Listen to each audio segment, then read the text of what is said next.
What's up? This is Joe from the Buckeye Cast bringing you Ryan Day press conference. Sure, why not? First off, obviously, Coach Ryan Day, then defensive coordinator Jim Knowles, then D-line coach Larry Johnson, and finishing up with offensive line coach Justin Frye. Here is Coach Day. We're going to go right to questions, and this is only going to be 15 minutes. So we've got to get 3 other coaches in here, and we're going to do one and done in terms of the questions. Any kind of follow-up just needs to be on that topic for clarification. We get so many people that want to ask questions, guys, that we just have to make a few changes. So we're going to open up front row, right down to Barry WBNS. Coach, obviously the bye week, does it come at a good time? And what's your philosophy on bye weeks? You're on a bit of a roll, but you also have some banged up players. No, I think it does come out at a good time, and I think you bring up a good point. There's times where you start to get into a rhythm, and then you don't want that bye week. I don't know if that's the case here. We're going to practice today, tomorrow, Thursday. Really put some good 3 days of practice in and keep grinding on this thing. But it does allow us to get a few guys healthy heading into the Iowa game. Right behind him, Clay Hall, WSYX. Looks like you're getting a lot of love nationally, pundits, whoever. I mean, do you subscribe to that Nick Saban rat poison type of thing? Well, I think our guys would tell you that it doesn't really matter other than winning the next game. I think the guys understand that. I don't think that any of the guys really even care about that because it doesn't matter. The only one that matters is the one at the end of the season. So, we have to keep winning, and that's all we're focused on right now, quite honestly. Front row right, Austin Ward, Rivals, 97.1. Ryan, what's the structure for practice this week? And outside of getting healthy, what would you like to accomplish? Yeah, we're gonna practice today, tomorrow, Thursday, and then do our +1 like we typically do coming off of a bye week. So, we want to, as a staff, look at what we've done, look at where we're headed, evaluate everybody in the program, and kind of see things we've done well and enhance those, but things that we need to improve on. We obviously want to get healthy, and get some guys, back out in the field. Want to get some guys who are playing with a few things, healed up, and then continue to work good on good fundamentals and technique. As you get 5-6 games into the season, you can start to get scheme oriented, and we can't do that. So we're going to dive back into fundamentals, techniques, and try to identify the things that we're going to need to get done here in the home stretch. Right behind him, Bill Landis, Rivals. Ryan, your punt and punt coverage have been very good this year, but I think maybe the rest of the special teams operation has been a little hit or miss. Just how are you feeling about that as a whole, especially the return game with some of the drop balls? Yeah, we're going to do a better job fielding the ball. I think if we do that, then we feel a little bit better about all of it. But certainly we can't be doing that. We got to make sure we field the ball better. I think that's a good time right now to look at that and figure out if we have the right personnel in all groupings and certainly in special teams as well. Right behind him, Dylan Davis, Delaware Gazette. When you have a chance to get Kyle McCord in the game, CJ's out and Kyle's in, how do you balance, giving him enough of the offense to see what you need to see because he might be your quarterback next year and also not want to be disrespectful to the other sideline? Yeah, it's obviously a good problem to have. Don't get me wrong, but it is something that you want to make sure you respect the game, and but at the same time, you do want to kind of get them going a little bit, and we tried to get that third down conversion. We got him on the outside the pocket on the naked. I thought he threw a nice ball there. We had the third down where he was reading the end. I thought maybe we could have done a little bit better job just across the board, not just him, but we convert right there. Maybe we move the ball down the field. You start to get inside of 5 or 6 minutes in the fourth quarter when you're up in a lopsided game. I just kind of want to make sure I respect the game in that area, but certainly want to get him in the game, especially if it's at the end of the third quarter, early fourth quarter, and get some first downs and let him go play. Fourth row right, Spencer Holbrook, Letterman row. Ryan, you talk about rest, recovery, trying to get guys healthy, but at the same time, there's a lot of work I'm sure you think needs to be done. When you look at the cornerback position, is this the perfect time for them to really get some work in and try to improve their game? See what they can do the next 6 weeks? Yeah, I mean, when you're identifying in all three phases what needs to improve, the things we've done well, the things we need to improve on, I don't think it's any mystery that one of the things we got to do is finish some plays out at corner. We're right there. We haven't quite finished some of them. I did think Denzel played better in this game, probably his best game to date, so that was good. Didn't get the ball, thrown his way a ton, but I thought he played his best game. You can say, well, they made a nice catch, but we make some nice catches too. I mean, that's college football now. Guys are making pretty high end catches, so we got to learn to finish. Especially one-on-one situations, because we know that's going to keep coming our way until we can prove that we can't. So that'll be a huge emphasis this week. Right next door, Cameron Teague Robinson, The Athletic. Brian, kind of off that, you talked after the game, like you said, they're there, you just need to make plays. Yeah. That corner, is it as simple as just finding the ball? I mean, Cam got that PI on a broken play, Yeah. really, but is it simple just find the ball for those guys? Yeah, I just think the more and more times we put them into those situations, the more comfortable they're going to feel, and the better they'll be. So it's our job as coaches to continually put them in those positions and give them an opportunity to learn from it and grow and get better. So that's what we're going to do. Right next door, Tony Girdman, Buckeye Huddle. Ryan, you have been speaking highly of Lathan Ransom since his freshman year. Yeah. Given the 2 years that he had until now, and the way he's playing now, just your thoughts as his coach on seeing that rise. Yeah, I think you're seeing what he's capable of. He's very intelligent. He's very athletic. Has really good football IQ. You can see how much ground he covered on that first play on the touchdown, and still was able to hang on to the ball. He's got really good ball skills. So great to see him healthy. Great to see him running around. Now he's got some games under his belt. So I think you're seeing the best version of Lathan. Front row right, Joey Kaufman, Columbus Dispatch. Ryan, before last week's game, you mentioned Jordan Hancock, somebody you're hopeful to get back after the bye. If he is able to come back second half of the season, what kind of impact can he have? What did you see throughout the offseason? What sort of role do you envision for him? Well, he's we were hoping going into the season he'd be battling for a starting position. So I guess that wouldn't really change coming off of an injury, but he's got to get back on the field and prove that he's just got to start out by getting some games under his belt, and then we can kind of go from there. But we'll be better if he's in the lineup and start off by providing some depth, and then go from there. Front row middle, Dave Biddle, 24/7 Sports. Ryan, how would you describe your offense right now? It's just so multiple. I don't think it's as simple as calling it a spread. I mean, you guys are doing some offset I formation. I think you're doing more 12 personnel than ever, 3 tight ends more than ever. Just how would you describe your offense right now? We're trying to find different ways to attack the defense based on the guys that we have. I think when you look back 10 years ago, maybe more now, it was like the spread offense was kind of, the new thing, and that was creating a little bit of stress for the defense. And so I think maybe, defenses over time have kind of caught up to just lining up in spread sets. Actually, I know they have. And so now we're trying to find more creative ways to create new surfaces, bigger surfaces, different formations that, you're not giving them what they're working on. You're not giving them what they're practicing. And now there's a fine line there, and I think our guys, it's not easy here. We do a lot of stuff. And so guys have to be really well prepared coming in every day. It's not just we're going to run the same plays every week. We're not going to do that. But I think they enjoy that. I think they really embrace the challenge of, trying to give the defense a lot of problems. But at the end of the day, we still have our base things that we'll do that we'll line up and play.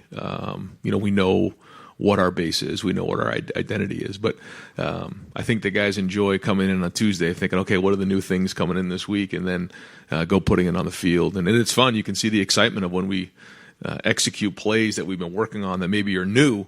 You can see the excitement. They enjoy that. And I think that's a tribute to our coaches, but more importantly, our players coming in every day with the ability to go take a meeting to the field and then go put it onto the game field, because that's not easy to do. Yeah. Right behind him, Stephen Means, Cleveland.com. I know you're not going to sit here and try to take any award for CJ yet halfway through the year, but just halfway through his second year as a starting quarterback, what are some things you've liked, maybe some things you haven't, like just kind of evaluate what you've seen from him so far? Yeah, I think, all right, so first 6 games, I think the first thing you notice is just his movement. I think that, you could see that in the first couple games, his movement has been improved, whether it's been, out of the pocket, doing some things that are designed or not designed, scrambling, extending plays like he had to do in the first game and a couple other games. So I think that's been good. I think his red zone play has been excellent. I think when he's had to throw the ball away, he's thrown the ball away, but he's also made some really good throws down there, which has led to us being successful in the red zone. But overall, I just think it's his leadership, his vision, his accuracy, all the above. Right behind him, Dan Hope, 11 Warriors. Ryan, I heard you say on the radio last week that you guys have had a lot of injuries, and you've noticed that around the country a lot of teams are having to play depth because of injuries. Do you think there's any reason why maybe there have been more injuries this year? Yeah, I don't know if I have the numbers or data to back that up. I don't, but it was something that I just kind of felt, and I don't know, but it does challenge your depth when you're in those types of situations, and I have been proud of the guys who've had to step up, whether it's been in special teams or some different positions. Going into some games with two freshmen, corners who had never really had any experience before, or a running back position. We've had some stress at a couple positions that we've had to go play some depth, and so that's been, I think, another thing. If you're just identifying what are the things that have been positive in the first 6 games, I think we've seen some of that go on. Our depth has been challenged at different positions, and we've responded pretty well. And hopefully that can pay off here in these last 6 games of the regular season. Fourth row left, Jacob Bench, the Lantern. Yeah, hey Ryan, just going back to CJ. You mentioned, I think last week or a couple of weeks ago, he doesn't play for personal accolades, doesn't really care too much about the stats. And then he said after the game Saturday that he's dedicating the season to Dwayne Haskins. He said he writes like his cousin's name and stuff on wristbands and whatnot. Just what does it mean to you to see your quarterback play for something bigger than himself? Yeah, I think you can see it. I think the players can see it. I think you can see his attitude on the sideline. He is not concerned about statistics. I think he understands that they're gonna happen and they're gonna come, but he's focused on one thing, and that's winning and being a leader for his teammates. And when you truly play like that and just have an open heart, and I think it carries over to your team. And naturally, his stats are really good, and naturally he's playing at a high level. But that's not what he's focused on. And I think all the guys on the team have embraced that, and certainly his leadership has been felt. They understand that there's no expectations going into a game. Yeah, we hold each other to a high level. We want to play and be the best team in America. So I think that's probably what you're getting at, and it's not just about him, and it never has been, by the way. I mean, that's just the way he is and the way he's wired, and I think that's a sign of a great leader. Deep left, Brendan Gulick, Buckeyes Now on Sports Illustrated. Coach, I guess I'm just curious. I know the goal is to always have that pair and a spare where if somebody's not available, you don't have a drop-off. You guys have had a really impressive year in not having a drop-off. Have you been around another team that reminds you of the way you guys continue to just plug a hole and execute at the same level? I don't know. I haven't really thought about that. But I think one of the things that happened last year was we had so many younger guys play. So when you look at our roster right now, I mean, we have some juniors and seniors, but we also have some sophomores that are very experienced, because there was quite a few freshmen who played last season, where the year before that wasn't the case. So there was some struggles last year. There was some growing pains. I mean, it wasn't easy. It was difficult at times. But I think now you're seeing some of that experience and some of the things we worked through in the growing pains last year starting to pay off, because these guys played, and there were so many first times last season. So now they're not. So when you're playing guys and putting them in the game, even though they may be sophomores or even some of the juniors, I mean, they've played a lot of football. So the depth has been strong, and it comes down to leadership too. I mean, J.K. and Jair, they have to step in in Wisconsin, and they hadn't had that experience. But I think the guys around them, Ronnie Hickman and Tommy Eichenberg, and some of the guys who have played before, they put their arm around them and say, we're going to figure this thing out together. I think that's important too, and I think that's the leadership that you need when you're working through an entire season. So I think it's probably a combination of all those things. Fourth row middle, Andy Anders, Buckeye Sports Bulletin. Yes, Ryan. So obviously, a big narrative coming into this year was being able to run the ball when you needed to on the short yardage plays that the defense knows you're going to run the ball. You guys faced a 4th and 1 fairly early in this game while it was still a contest, and converted. What made that play successful in as much detail as you can? It looked like there might have been a check to the line, and then how did that set up the touchdown pass to Julian Fleming that immediately followed? Yeah, I mean, you never know how things are going to go, and that was one that I guess we had the quarter change. There's a timeout. I forget exactly, but there was a long time pondering over that one because, you go down one road, you say, okay, if we get this, and we go down the field and score, it turns into a 2-score game. You don't get it, they get the ball in plus territory, and I think at the time it was 21-13. So you just kind of go back and forth in your mind, and I know how that goes. If you go for it on 4th and 1 and you get it, great call. If you don't, what are you doing? So it's all about the execution. So then the conversation became, do we feel like we have a good play that we can run against the defense that we're expecting? And we thought we did. We thought we got ourselves into the right play there, and I think it was the next play we scored the touchdown on. So I mean, those are the swing moments of a game that you got to have. Those game altering plays, those gap plays that you got to be able to respond, and we did. And so then the whole game changes from there. At least that whole half did, and so that's something we're going to bring up in the meeting today when we talk about the game. Right next door, Pat Murphy, 24/7 Sports. Ryan, you guys have talked about the balance at running back, and we've talked about it a lot. But when you have guys that can go off the way that they have individually, how do you work with those guys to?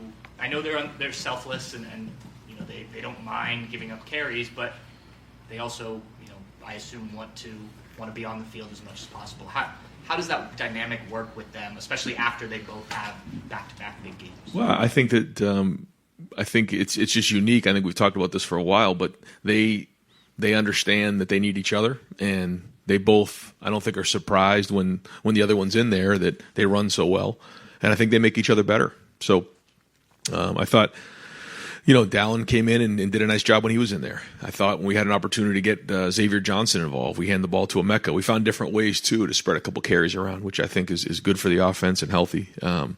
But, yeah, when you have Mayan and Trey both in there together, that they have a couple different running styles as well. So that keeps the defense on its heels. And maybe even having a couple packages where they're both in there, So once we get them healthy, that opens up a lot of doors for us. Front row middle, Bill Rabinowitz, Columbus Dispatch.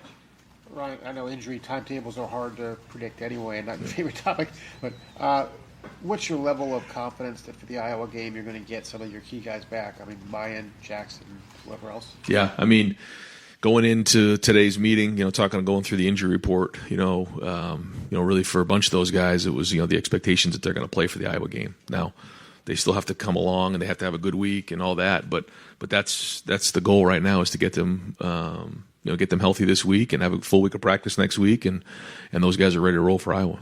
And are there guys that are long-term injuries that they're just not going to be back this year? Yeah, there are. There are some. Like Mitchell Melton and Evan Pryor. Is that a possibility? Yeah, we're still hoping to get Cam Babb at some point. Probably not for the Iowa game, but we're hoping to get him back at some point this season.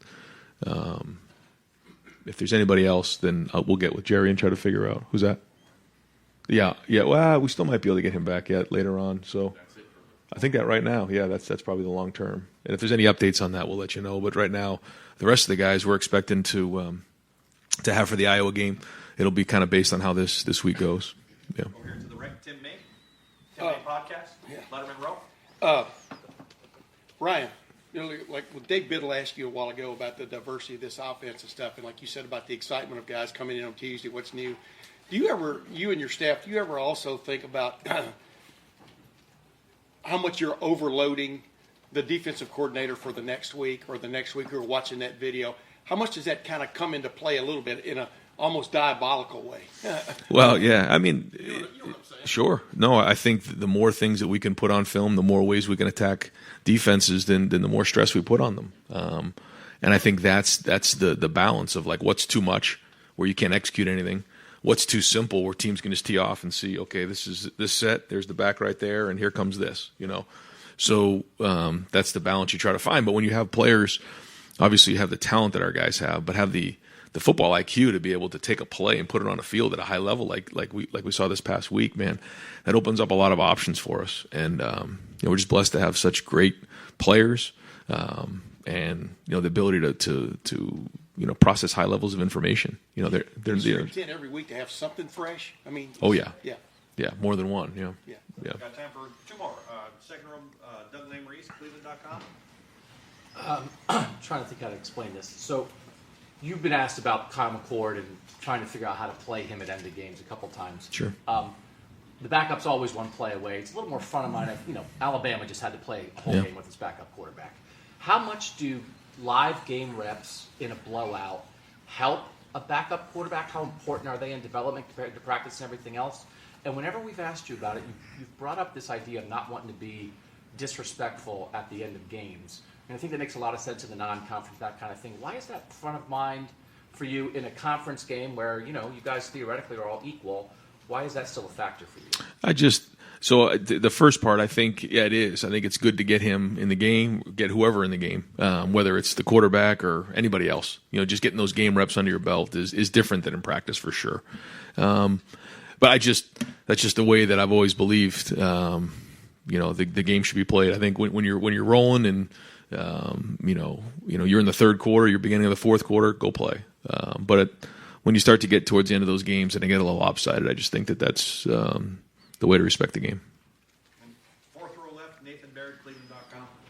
I just want to go back to the question about the cornerbacks. As you look ahead for what this next week needs to be for them, for Denzel and Cam, I guess, especially at the top of that list, do those guys need a lot more reps? Do those guys need a break? How do you sort of look at the week for them, just because that is the position that's maybe stood out? I think that these 3 days are great days to get better, and then take a couple of days to catch their breath. But I think we got to try to.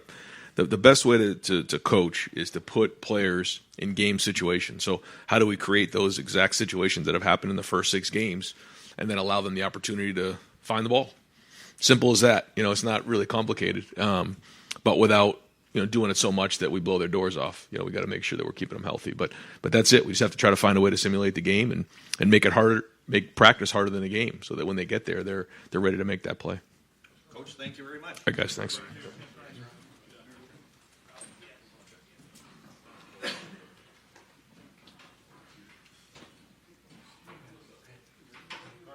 All right, folks, we're going to open up the floor for Coach Jim Knowles.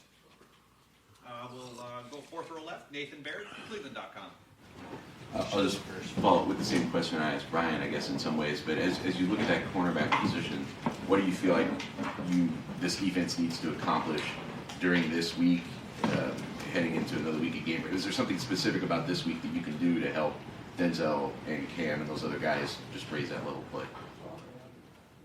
Yeah, Coach mentioned it. You want to make practice as game-like as possible. We have, the best receiving core in the country, so you have to balance, and that's what Coach Day does a great job of, balance how many reps to get. We'd like as many reps as possible. I mean, I would, but, there's got to be a limit because you want to avoid injury and all that too. But creating as many competitive situations as we can for those guys so that they can get better. But ultimately their production on game day is my responsibility, right? So if we're taking shots at that position, I have to look at myself too and say, well, are we showing our hand too much? Am I giving those guys every chance to be successful through disguise and coverage variation? So, that's my responsibility and something we'll look at hard over the bye week. Deep right field, Spencer Holbrook, Letterman Row. Jim, when you look at the way that the defensive line is playing, how much can they continue to help when the cornerbacks are kind of going through, I guess, in the back half of the year? It seems like if you have a better defensive line, obviously it helps the corners out, but the way they're playing right now just seems like a different level. Yeah, so, I say coverage and rush, they defense responds working together. So it's a group effort, and our front is productive and strong and attacking and confident, and that helps the coverage. And it's all working together, right? It's my job to make sure that quarterback holds the ball for that extra split second, so that he can't be decisive about the coverage that we're in, and that leads to more production up front, and it's better for everybody. But as much as we can keep those guys going and fresh and attacking the line of scrimmage and the quarterback, our coverage will continue to be better. Fourth row right, Cameron T. Robinson, The Athletic. Jim, kind of off that, with how good the defensive line has played, I mean, I think against Michigan State you were able to rush for a decent amount and still get pressure. How does that change kind of your mentality as a play caller? Decide, oh, I want to blitz here, disguise a blitz, or play coverage with how well the safeties and linebackers are playing this game? Yeah, it's everything, right? If you're creating pressure without bringing extra guys into the mix, then it gives you a lot more options in terms of the coverage and looks and things that you're able to do at the line of scrimmage, pre-snap and post-snap. So as the competition gets more intense, we need to be able to have the ability to bring pressure, to add guys into the rush. And you've seen it a little bit, but we have a much larger arsenal, I guess, than we have displayed, because our front is doing a great job of getting that pressure on the quarterback without bringing extra guys. Right next door, Tony Gervin, Buckeye Huddle. Jim, I think a lot of college safeties would just be getting back now from a broken leg in the Rose Bowl. Given how Lathan Ransom has played to this point, how surprised are you that he's done so well, and how well is he playing right now? Yeah, I mean, everything that Lathan does on the field is a bonus in my mind, because we did not have, from the time I arrived, I didn't have him out there. And he just shows up. He's the guy that jumps off the video. He's the guy that during the game, as I'm watching it from my vantage point, shows up in all the right places, and he's decisive. So credit to him, and he loves to play football, and I think for a guy to come back from that significant injury is really a good story to tell. Right in front of him, Doug Lesmerises, Cleveland.com. Jim, what is your process when deciding how many reps a guy is going to get in the game? Between the position coach, yourself, maybe even Ryan is involved in that. How do you work that out, and sort of who has the greatest say there? And then whenever you're maybe thinking about starting somebody new at a position, how serious of a decision is that? Is it just, hey, the guy who can help us win the most is who's going to play? Or is there any hesitation of maybe taking a guy out of the starting lineup and putting somebody new in? I think it's always you have to know your players, and if a guy's battling for a position and it's back and forth and not that much needs to be said. Those kind of battles, they happen. One guy's on the rise, just playing better. But I think if it's a drastic change, you have to make sure that we do. That the players are aware of it, the parents, the whole group, everybody, from Coach Day on down. We're very sensitive to that, to make sure that, because guys put a lot of work into this life that they lead. So it's our job to be up front with them. So different situations, right? I mean, if it's a close battle back and forth week to week, not much needs to be said. When it comes to reps, I think, most of the time that goes to the position coach. I mean, that's ultimately a position coach's responsibility, but Coach Day will weigh in, or I'll weigh in if we think there's a need to. But I mean, we have a lot of great coaches, so they really manage that. When you create a group of these guys are game ready, that's these guys are game ready, and that's what we talk about. Who's game ready? Once a guy is deemed game ready, then really it becomes up to the position coach how they rotate him back and forth. Front row middle, Dave Biddle, 24/7 Sports. Jim, halfway through the regular season, you guys are ranked 7th in the country in total defense. What's maybe one thing you're really happy about with your defense, and maybe one thing that you're like, we've got to get better at this? Yeah, I'm pleased with where we're at in the run game. We can be better, but I'm just pleased in the way we're fitting things and the way that we're playing fast. Guys seem to know the scheme and where they fit and where the ball is going to come out. You feel good about not getting creased. Guys are in the right places, which is always important, particularly with a new scheme. And then, we third downs, right? I'm pleased with that. I think in both the run game and third downs, we still have more that we can do. We're just starting to approach the level that we want to be at, but there's more that we can do in those two areas. And then we got to be better at those 50-50 balls. I mean, that's just the reality of playing defense is you can play great all game and they can just toss a couple up in the air, and if you don't win them, you give up a couple touchdowns. And that's the game we play, but we want to get better in that area. Front row middle, Bill Rabinowitz, Columbus Dispatch. Yeah, Michael Hall Jr. had 2.5 sacks, I think, at only 7 snaps. First of all, how good is he? What's it like to have him on your defense, and why only 7 snaps? Well, he's coming off an injury. He's battling injury. He's fighting his way back.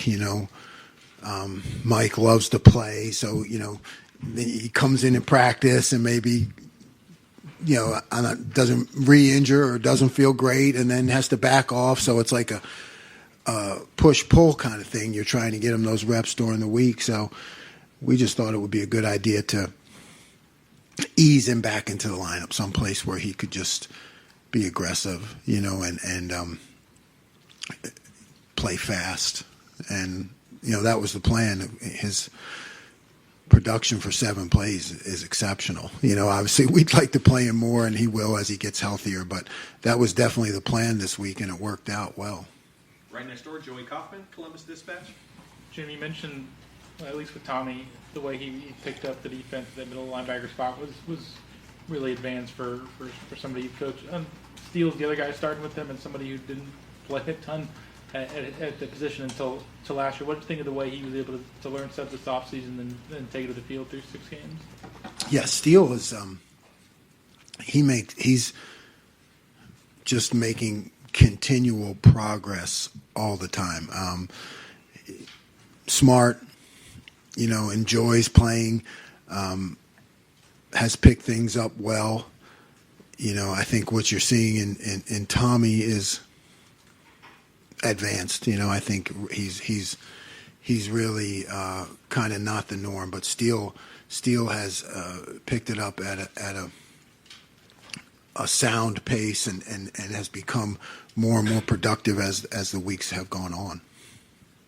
Third row left, Dan Hope, Lebanon Warriors. Jim, I know you talked a lot before season about how, installing, kind of ramping that up over the course of the offseason. Is there more stuff that you look to install this week during a bye week? There are things that we've installed that we have not shown yet. So, we do that. I do that as I kind of think weeks in advance. So we want to be able to.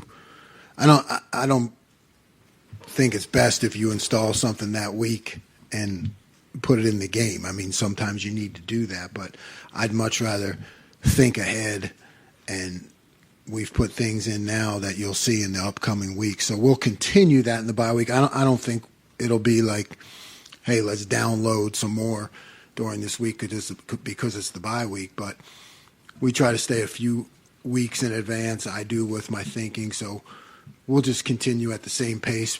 It's working, and I definitely don't want to put more on the players. Right in front of him, Stephen Means, Cleveland.com. Following up on what Doug was asking a little bit, with Lathan and Josh specifically, I know you guys are teaching them everything, but everybody's natural skill sets are different. Can you just talk about the difference between what Lathan brings to that safety spot versus what Josh brings to that safety spot, and how that maybe shows up in the game? Yeah.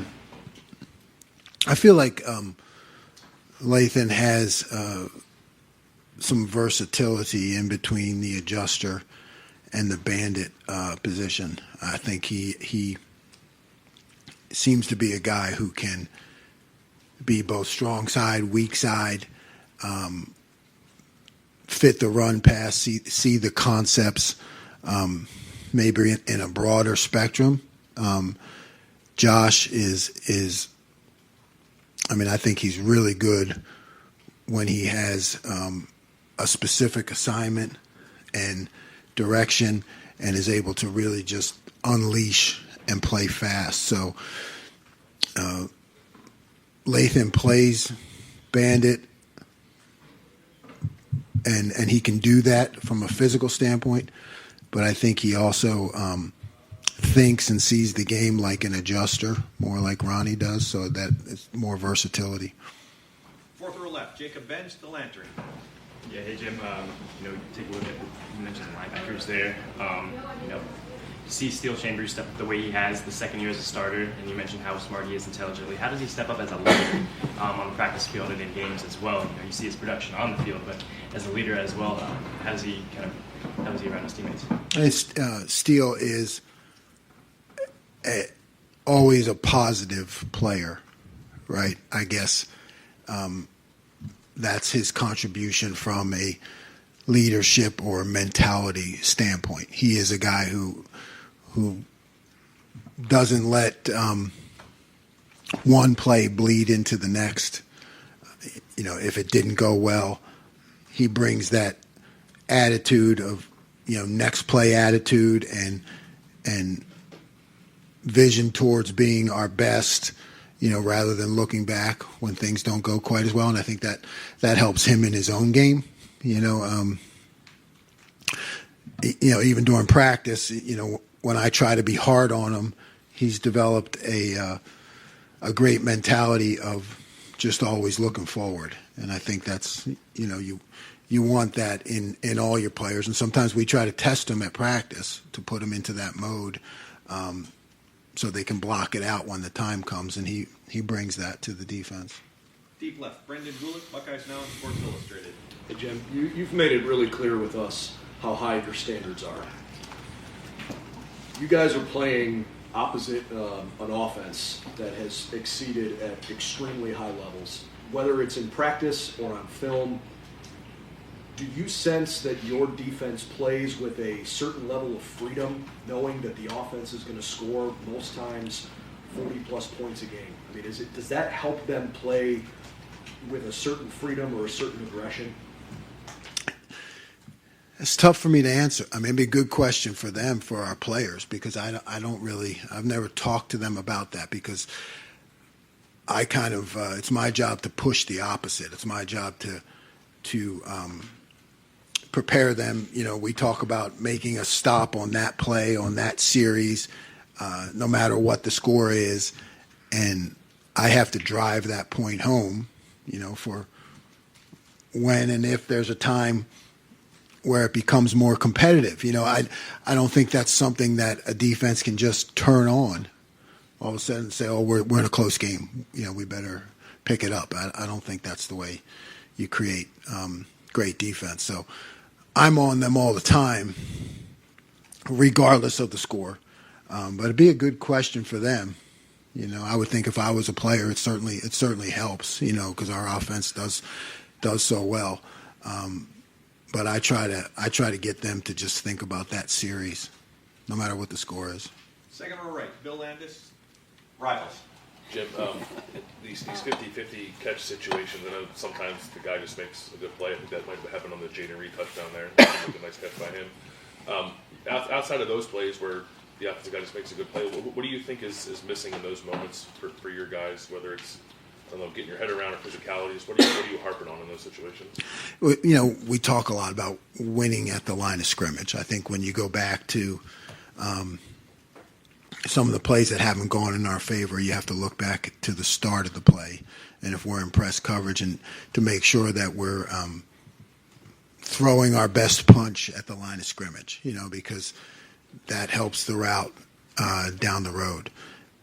And then, it's all about where are you at on the field, what's your, inside, outside, close to the sideline, close to the hash mark. There are all kinds of coaching points that you can give. And, it comes down to fitting what the player does best with the techniques. There are a lot of techniques, and our coaches are on top of all of them. But you have to kind of melt what's best for the player combined with the technique, And, also the play call. Like I said, people, you can talk about not making the play on the 50-50 ball, but I have to say, you guys don't have to if you don't want to, but I have to say, hey, why is this guy incurring so many shots, right? I mean, how do I need to disguise things better, change things up differently, so that doesn't happen, so offenses don't feel that they can do that. So I have to look back at myself. So it's not just that split second at the top of the route. It's football. There's a lot that goes into it, and practicing and winning at the beginning of the play, throwing punches, and then the play call, and what's the quarterback seeing, what's the offensive coordinator seeing. Am I creating the best situation for that guy to be successful? Got time for two more. Front row right, Austin Ward, Rivals. Jim, when you go back to that conversation with Lathan and Proc, is that one of the week-by-week, game-by-game battles that you're talking about that's ongoing, or was there something maybe specific to Michigan State that made Lathan a better fit for that one? Yeah, it's week to week, right? I mean, again, we deem them both to be game ready. There's a lot that goes on during the week that you guys don't see, like who's banged up, who's practicing more, guys a lot of times playing the games, but maybe they didn't practice quite as much or at the high speed of intensity because they were banged up during the week. So that all goes into it week by week, but they're both game ready. And right next door, Tim May, Letterman Row. This may sound a little goofy question, but I think a lot of the guys on your front four are playing extremely well in that rotation stuff. But has Micah Hall become sort of that, oh no, not that guy? When you see him go in a game and stuff with the effort he has shown. Obviously Saturday in 7 plays he put on an almost clinic of how to terrorize a quarterback. I mean, is it important to have a guy like that? I mean, that. You say, oh no, guy, when the other team looks at him? The other team looks at him. Oh, no. I hope so. But that's a good question for Coach Jay. I think he's up next. But, I mean, I like to see Mike in there, because I know that for me it's the oh yes guy, right? Because I'm like, oh yeah, okay, Mike's ready to go. Now that means any one-on-one matchups that we create through bluffs and different, to get him one-on-one, or the games that Coach Jay calls and things, that means that the probability for success is going to be high, which then goes back to, hey, helping our corners, like we said, in different disguises and things. So he does change the game for us, for sure. Coach, thank you very much. Thanks, Coach. Thank you. Appreciate your time.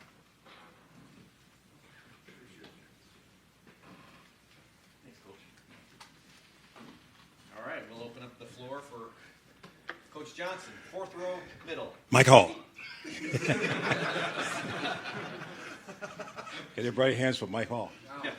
Andy Anders, Buckeye Sports Bulletin. So yes, this question is about Mike Hall. All right, go. What do you want to know? He talked in the post-game presser about developing his explosiveness in the offseason. What sorts of things, I guess, how do you develop that trait in a defensive tackle? Well, it starts in the weight room first. That's the most important thing. Coach Mickey's group did a great job of getting those guys physically ready. That's the bottom line. Second part is just getting ready to play on the field. We probably spent more time this season really attacking the sleds more, and just kind of really pounding the sleds, just get more physical fits throughout practice. So that's one thing that kind of added more up just to make sure that we're physical at the line of scrimmage, and that's kind of helped us. Second row left, Stephen Means, Cleveland.com. Kind of a Mike Hall question, but no. Yeah.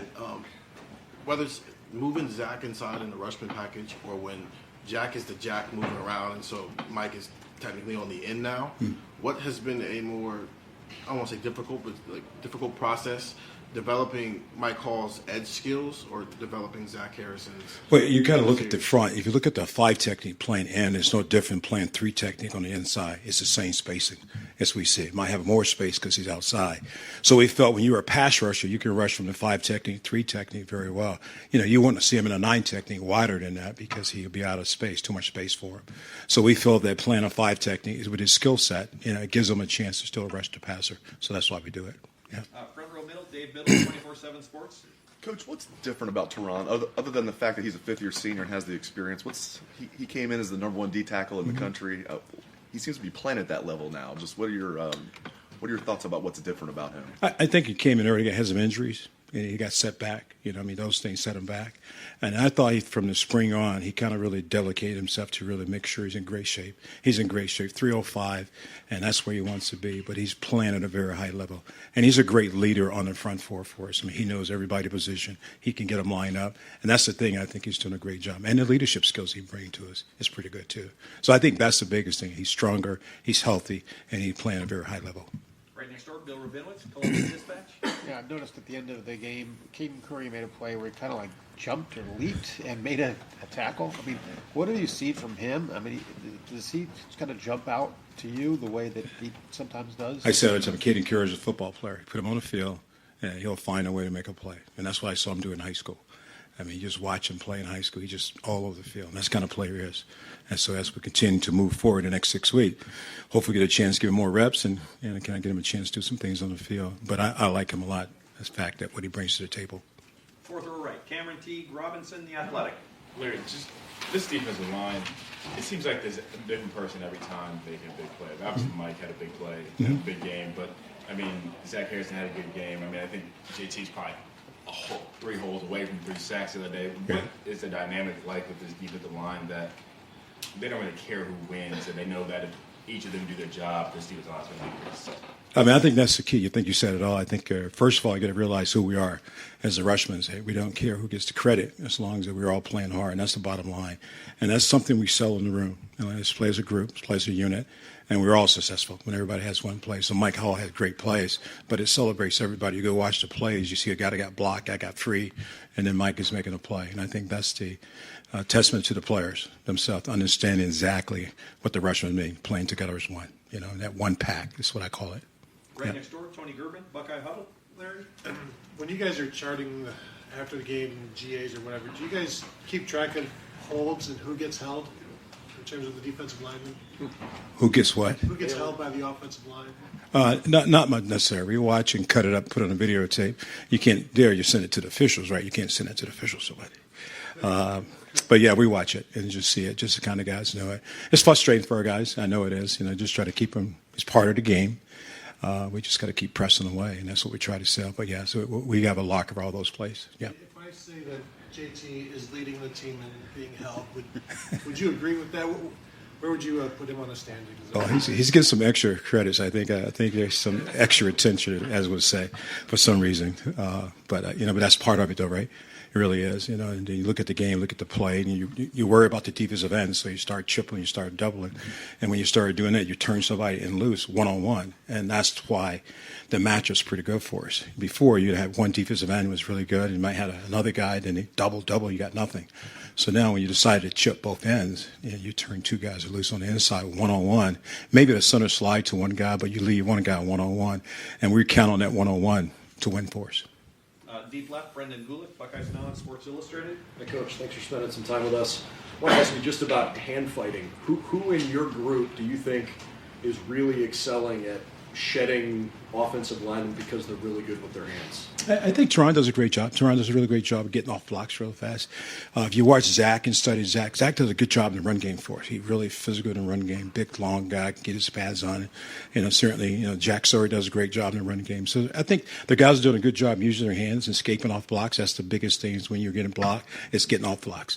And that's something we practice every day, working on getting off football, getting off blocks also. Far left, Nathan Barrett, Cleveland.com.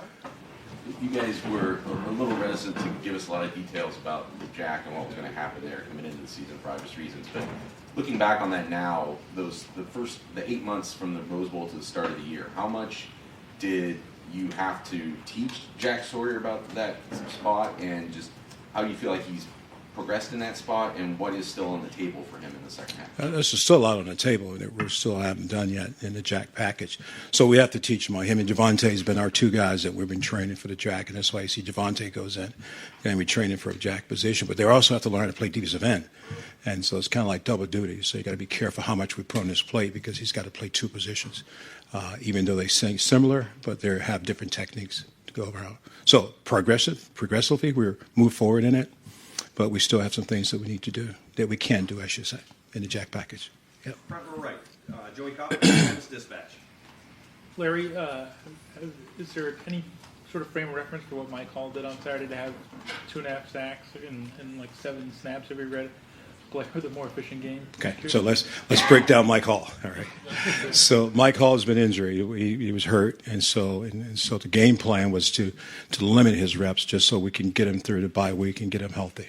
And so we decided that maybe we just rush him on the third down package, just trying to give him a chance to get on the field and keep his skill set going. So that's what happens. So on third down, he goes to the field to rush, and then rushman package. And he got the one-on-one, and that's what you want. You want to get one-on-one. You double Tehran or double somebody else. You can let somebody go free. And I thought Mike did a great job with the rush. We twisted a little bit to try to change it, try to create matchups. So that's why he had 8 plays, 2.5 sacks when you go on the field, because he was fresh.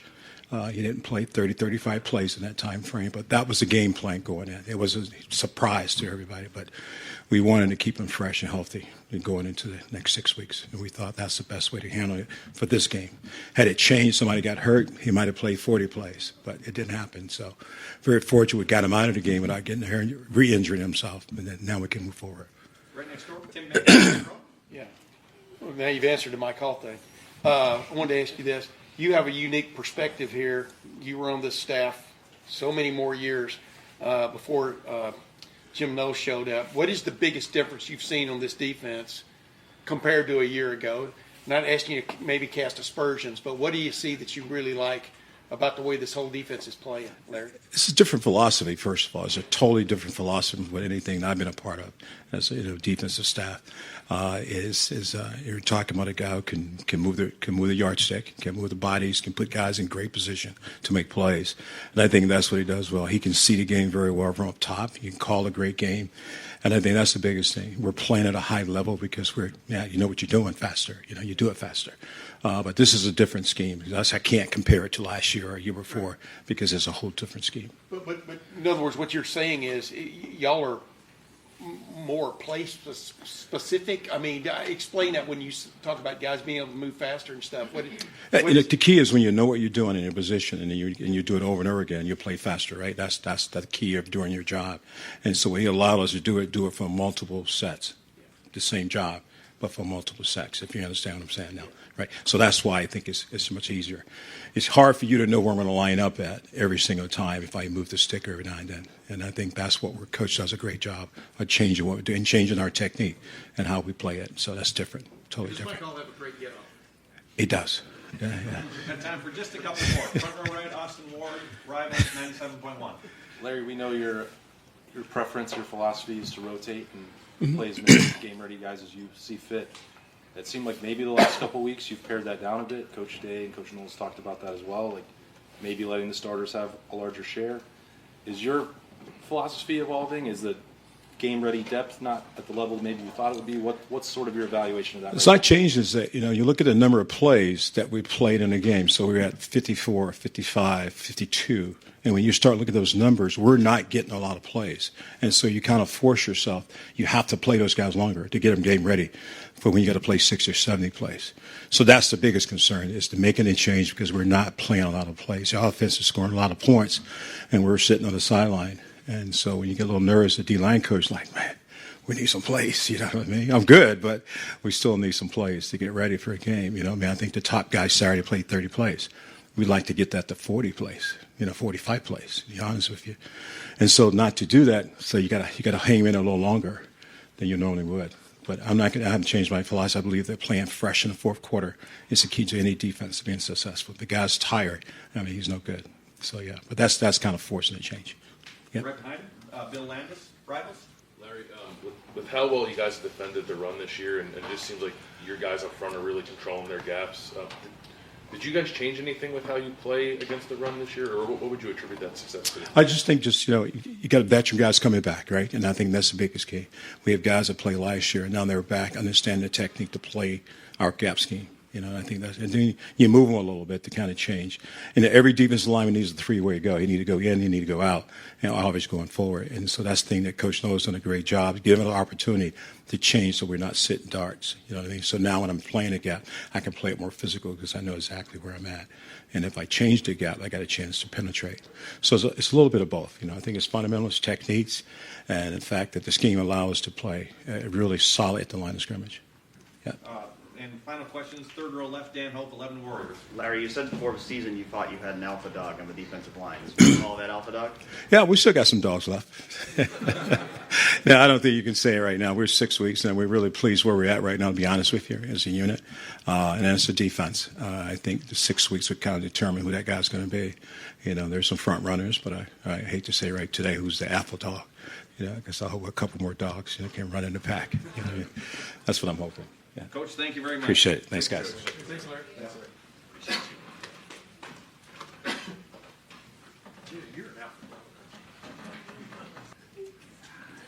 All right. I'm going to get everybody out of here and on time for their flights or their drives or anything. We'll open up the floor for Coach Frye, front row middle, Dave Biddle, 24/7 Sports. Move this up. Hi, Justin. 6 games through the season, it seems like the O-line's playing well overall. What are you most pleased with, and maybe what's one thing that you still feel like we got to get better at this? Their weekly approach. These guys aren't settled with like, oh, we had a good game last week, let's go. Every week we come in and we find something on film that we need to attack, something that maybe wasn't as clean as we want, and they're looking for that. So that's been the best part. I think if you continue to do that, and as Ryan talks every week, right, it's a new challenge and a new game, and you can't rest on what you've done, and you got to work your details and fundamentals and technique, and these guys are looking for that every week. So that's been probably why, if you say it's been consistent, because on Mondays they show up and they've watched the tape, they've taken notes, they want to know what we can improve on, what we got to work that week, and then we attack that during the week, and they've done a really good job with that. Is there something that you really want to get better at as you look at your O-line right now? Just the basics. I mean, when we're supposed to run the ball, you got to run the ball. When we got to protect the quarterback, make sure the quarterback's protected. Staying physical, staying assignment sound. I mean, it sounds all basic, but that's what you got to do. You got to block them so they can't tackle them. And so whether we're throwing the ball or running the ball, we just got to make sure that we're continuing to do that at a high level. Deep left, Nathan Baird, Cleveland.com. Your players have talked a lot since the end of last season about kind of the chip on their shoulder as far as succeeding, especially in short situations, third and short, fourth and short. Just where do you feel like the performance is right now? And was that something you picked up on early on when you got here, that just that sort of urgency that you felt about that? I mean, not really to the back part of that, but I think what they're doing a good job of is situational awareness. Like understanding when it's a third and short call, when it's fourth and short call, and what anticipating and those things. I think these guys are just growing every week. And like I said, once again, the information of why we're calling what we're calling, when we call it, what to look for. They've continued to grow in that area. So the situational awareness, I think, has helped those guys a lot. Whereas it's just not another play, whether it be an inside zone, an outside zone, a quick game, a slide protection. But when we're calling it, what area of the field, what the situation on the clock is, they've done a really good job of kind of registering that, which has helped. Fourth row middle, Andy Anders, Buckeye Sports Bulletin. Yeah, I just wanted to follow up what you said there. So situational awareness. What changes as an offensive lineman then, blocking for a third and short play versus blocking for a first and 10 play when you're running the ball? Just the understanding of what the defense can maybe bring to you. Pad level, urgency, gap control. Understanding a P and 10 or a first and 10 may look a little different than a third and 1 or a third and 2. And so you may tighten up a technique. You may have a different call that carries in that situation. And it's just reps. I mean, it's with all those guys. I mean, you look across the board. I mean, we've said it 100 times. Paris is now playing the tackle. So he's gotten more reps under his belt. DeJuan's now a second-year full-time starter. He's seen some more of those looks. So, I sound like a broken record all the time when I talk, but they haven't gotten incrementally stronger or faster. The game is starting to slow down because they can register those little things that will help them play at a high level. And they're really starting to do that. And like I said, that's week in and week out. Next week they come in and it's not, all right, we played this team last week. It's the same. It's, Coach, what's the answer? What are we looking for here? Because they really want to be bit into that.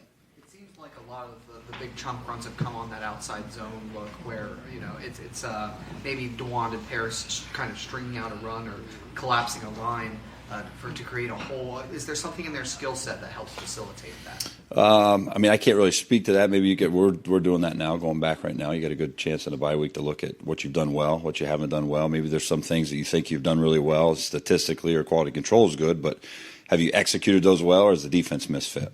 I think for our guys, though, yeah, our tackles, they're big and athletic, right? So if we can put them in the best situations to run off the ball and have whether they're double teaming or they're man blocking guys. But once again, it's just, who do you have and how do you block them? And we just got to keep pressing that and week in and week out. And like I said, this just goes back to the kids. I mean, I haven't taken a snap in, thank God, in 16, 17 years, right? This is all these guys putting all the work in, and just it's our job as coaches to try to put them in the best situation to do that. And it helps when you have big, strong, athletic guys. You have guys that are craving the answers to the test before they take the test, those types of things. So I think all of those build the confidence so that when the play is called, they go out and make the play when their number's called. Right next door, Pat Murphy, 24/7 Sports. Coach Day's talked a lot about your kind of vision that's wider than just the offensive line. And I assume that comes from your time at UCLA and what you were doing there.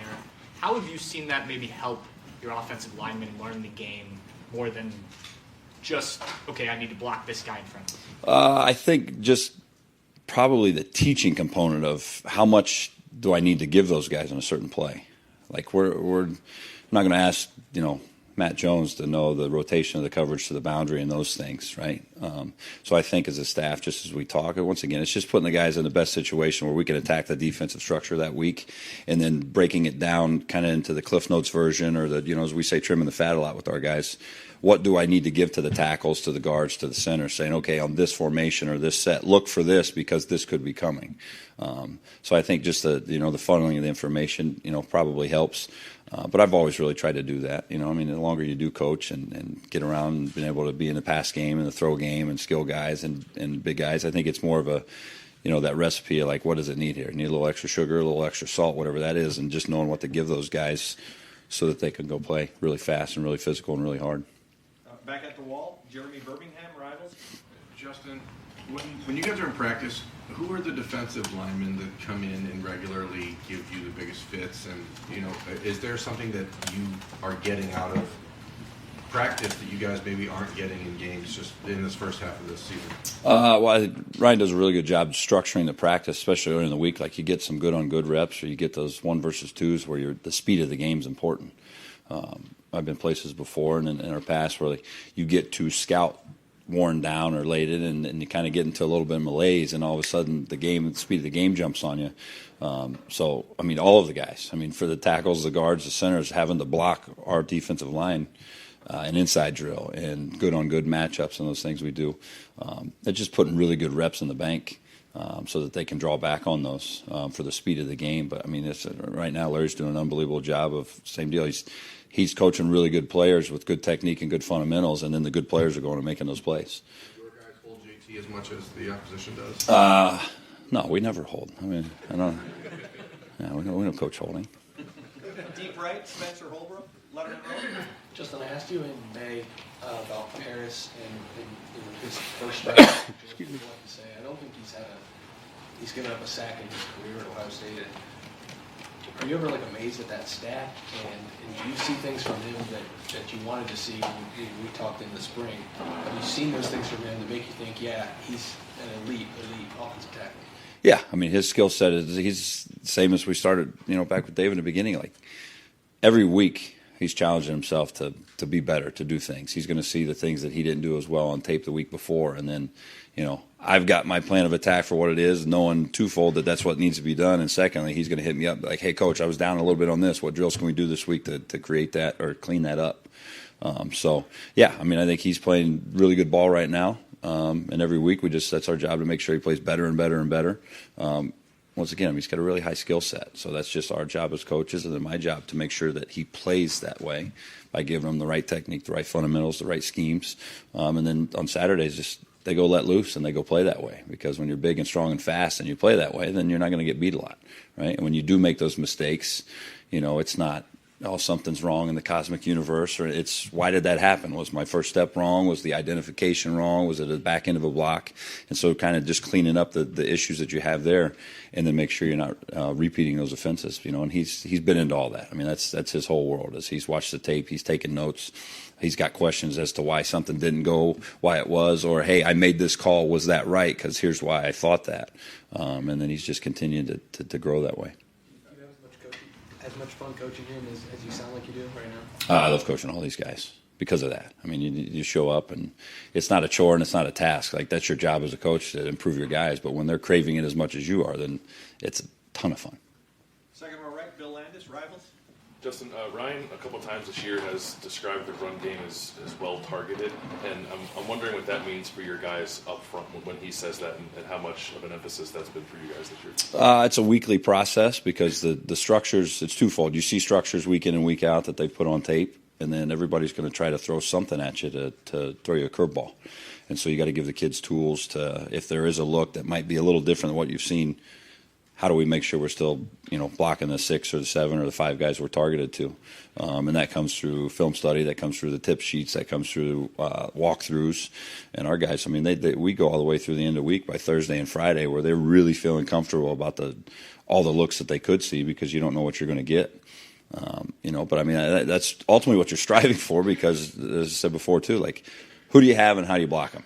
It all starts that way. Ryan says it all the time, especially to young guys. If you don't know who you're supposed to block, then how can you have any success, right? And that sounds so simple and so elementary, but that's the starting point. And so for us, we've got to make sure that we understand what front we're facing, who the identification is, and then what technique do you use to block who you have. And we just harp on that because you're timed to task of, once again, really good players playing really hard and really fast. Well, if we block the right guys and we leave the safety for the backs, then the backs run over the safety. If we protect the right people and pass off a twist because we know it's coming, then CJ drops back in rhythm and throws the ball and gets it down the field to all the guys he's throwing it to. So, just constantly harping and having them become habitual with communication. How many downs? Who do we have? And then where do we go from there? And not just assuming things or blocking looks or guessing. If we're all on the same page, it's the wrong page. At least we're blocking 5 guys, and that's where you turn those could be negative yardage runs into the ugly 1 or 2s. And I think we've done a good job with that, kind of eliminating the wholesale negative plays so far this year. Far right, Clay Hall, WSYX. You've had some kind of snappy sayings there. Is there one that you use more often than trim the fat or extra sugar, extra salt? I should use those for me because it's a training table. I get a little heavy during the season, right? I need to trim some of that fat and less sugar and probably more salt to stay hydrated. But you got to give guys things to latch on to in teaching, like just overall humans learning like groups of 3 and things of 3, right? So with that, I mean, trimming the fat, that's when the kid starts talking, well, I thought I saw this, so I was thinking this, and we've all played the game. Like, you don't have time to stand at the line of scrimmage and think those 9 things. All right, it's 4 down, there's the point, he's here, I'm doing this, and then go execute at a high level, right? So that's just kind of the mindset that we use in the room of, you're going to paint this big picture, right? You got to start with little brush strokes there. So what is that? Who's the downs? Who's that guy? Okay, I have 1 from there or 2 from there. I have no one from there. I have help. I don't have help. And then let your technique take you home that way. And just really have, I'm not smart enough to do it any other way. I got to be systematic for myself so that when they ask questions on the sidelines or they come over and say, Coach, that backer bumped out to here, I can draw it up and say, okay, we're going to go to this. And then they grasp onto it. And it's not, well, maybe we'll try this. And because then they're looking at you like, well, shit, if he don't know, then maybe I shouldn't be doing this, right? So and that's the message delivered to them. But yeah, probably there's a few things in there that I have, but they've just become so habitual to us in our room that's common language to us. I like putting up 3 fingers when we score a touchdown. When they see that, they know we're kicking a field goal for the extra point. So that's a good one to throw up. Front row right, Austin Ward, Rivals. Justin, Matt sort of suggested maybe a couple weeks ago to me that foot was never going to be completely right for him this year.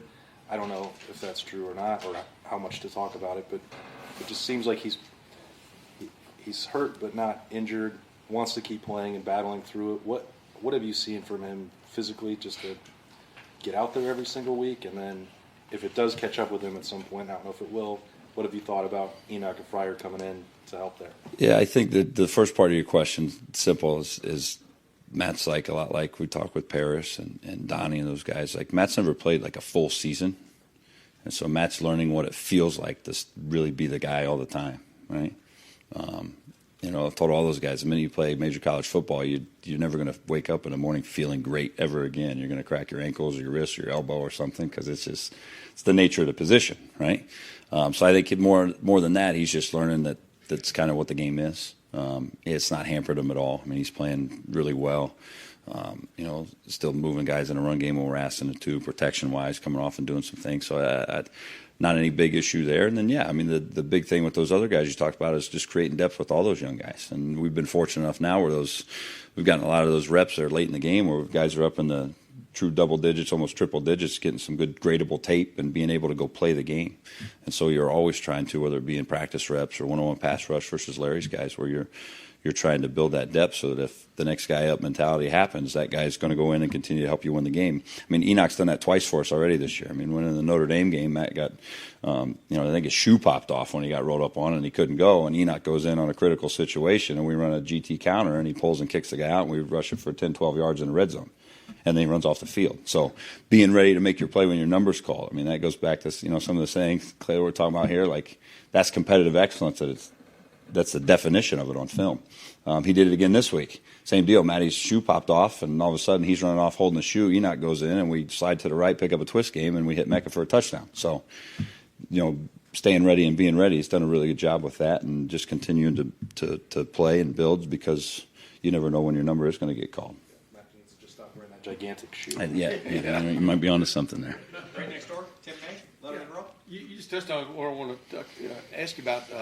You also said you think y'all are doing a good job of this, but the games that they're playing up front defensively, y'all have seem to be doing a pretty good job of quick awareness, et cetera. I mean, I know that comes from reps and teaching and stuff, but you still got to react right now of what's going on, right? How that group is doing it. I mean, Saturday was I thought a clinic in some respects on that. Maybe I'm wrong. Oh, thank you for that. We'll put that on this guy's list too. They did a good job. We saw some movement, some stuff. That goes back to what Berm was saying though too. I think of like as you build those reps with those guys and then the comfort, right? So then now at practice, we're practicing against Jack and Zach and JT and inside and trying to block Mike Hall and these guys, and Jerron's played a lot of ball. So big, strong-handed guys. So you're getting some reps on top that maybe not on film, but you still can touch a little bit so that if it does show up. And so for us in line play, what is that? Yeah, if you can move some stunts and some movements up front on top of just lining up in an over or under front, we're able to do that now with our guys because they've got banked reps and they understand the speed of the game and they have some of those things. So it's not flashing on them for the first time and then you're drawing it up saying, oh, right? Maybe you haven't drawn that exact twist game up, but they're accustomed twists because – it's hard to block. Like I said, you got JT and Jack Sawyer all of a sudden mugging up there in practice, and you're working on a twist game against full speed guys that way. It makes it a little easier to handle it on Saturday. And real quick, Jeff, you can have a big guy and you can teach power and you can demand physical play and stuff, but it looks like this front relishes lining up and just knocking somebody back. I mean, you understand what I'm saying? Mm-hmm. Where would you rate them in that realm? Because one of the things, obviously, Ryan wanted to get fixed was the physical aspect, in some games from last year to now. But how would you rate this line on that realm right now? We rate it every week, and so the toughness and the finish, and we grade plus blocks versus knockdowns and things, and we've graded well every week. But you have to. That's kind of in the realm of toughness itself. Like you have to bring that every week.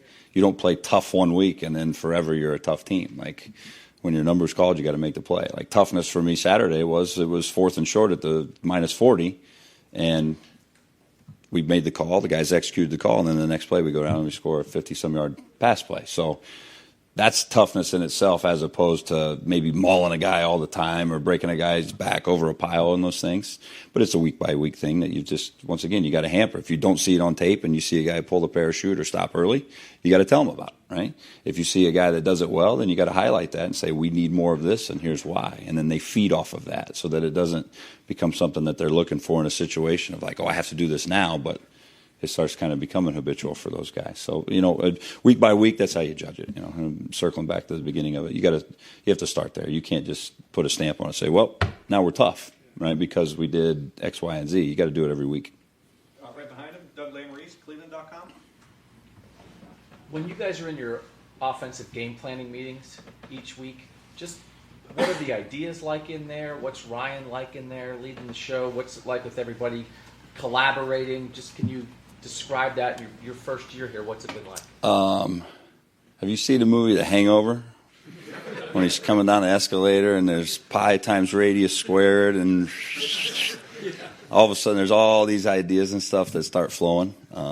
No, that's a bad joke. So yeah, so I would say just it's fun because we all see through the same lenses and we all speak the same language. So it's from a staff starting point, like we know what our guys are good at, the skill sets that they're good at, and how do we find those plays to get them into, whether that be formationally, whether that be personnel grouping. Those are all things that week in and week out, it doesn't matter who you're playing, you got to kind of vet through those things.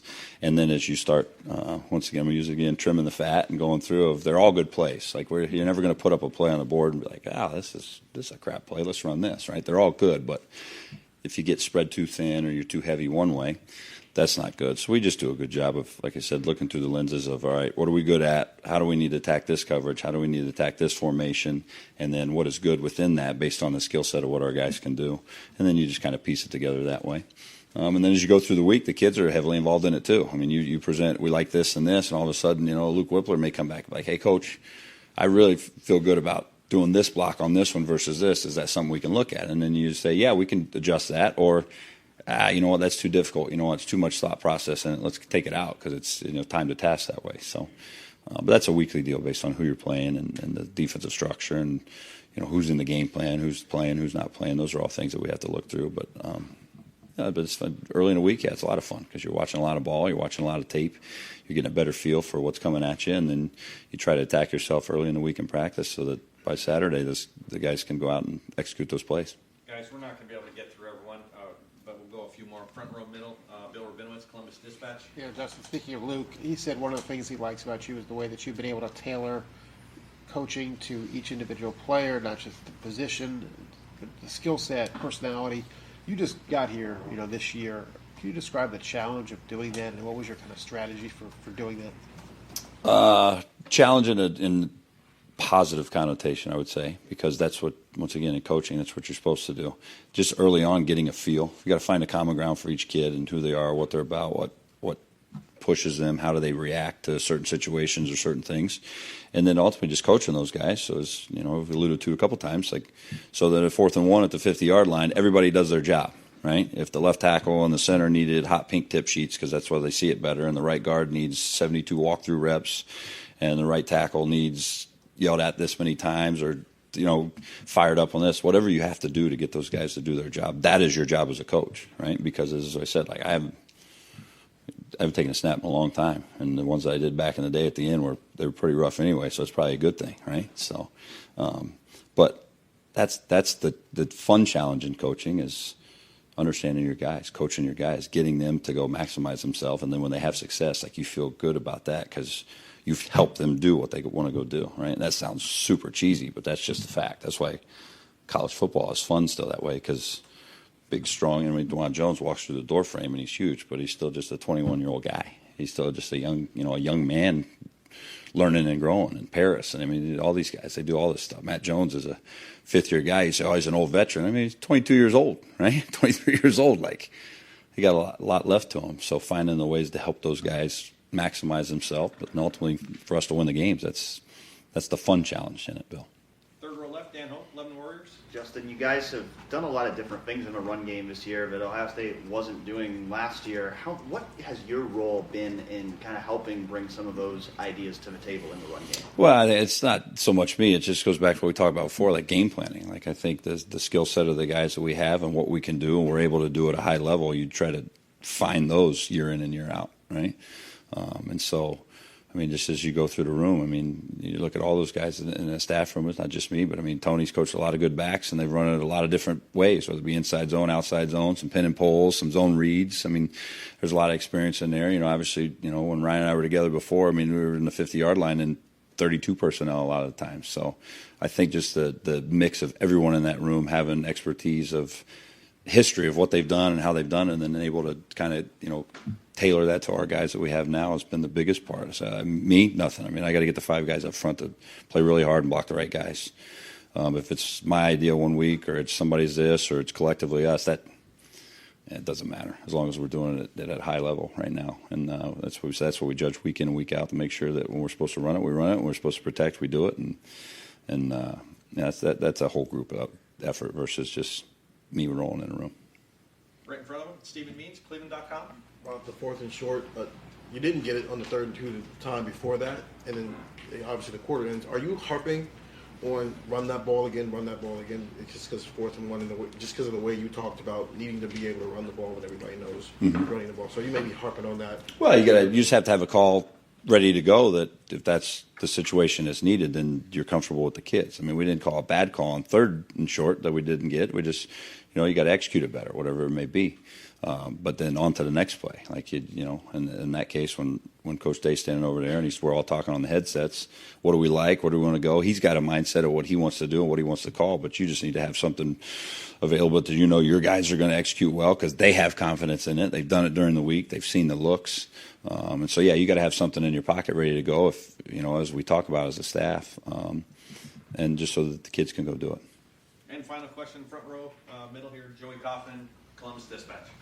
DeJuan came into this year a little lighter than he was before. Just what have you made of his first 6 games? Same deal. I mean, I think he's playing football higher level than he ever has because he wants to, right? Just like you said, all those things that may be little things as a younger guy or that you don't know are big things as you start playing more become big things. So being able to keep your weight down so that you can play faster and you're not as fatigued late in the game, being able to, stay after practice and get some pass sets or some extra work that he wants to work on with his hips or his hands or his feet or whatever it may be. The run drills in practice. I think just the drills and the work as you grow up and you mature and you start seeing the big picture become more important. Not that they weren't before, but the understanding of why am I doing this rep, and then the application of this rep in an individual drill or versus the defensive line, and where does that apply to a game. I think the maturity, that part of it, where he sees that, or he'll ask, "Hey, coach, can I get one more of these because I'm not comfortable on the back side of this or front side of this? I want to get that." So I'd say he's getting better every week and playing good ball every week because he wants to and it's important to him, and he's training that way. And that's a really good workman's mindset to have as you go through a season, because a lot of guys will all of a sudden it gets hard and you get into it and then you want to plateau a little bit or you don't know the challenges and get a little fatigued. Whereas these guys right now, they understand we got to incrementally get a little better every week, in the technique and the physicality and the toughness and all those things, because that's when you can really separate yourself from a lot of other teams that maybe start to plateau or lose some guys to injury. That you can double separate because you're continuing to get better and they've stopped, right? So your rate's going up as fast as it is, on top of separating yourself even more from teams that maybe can't sustain that. Coach, thank you very much. Awesome. Thanks, guys.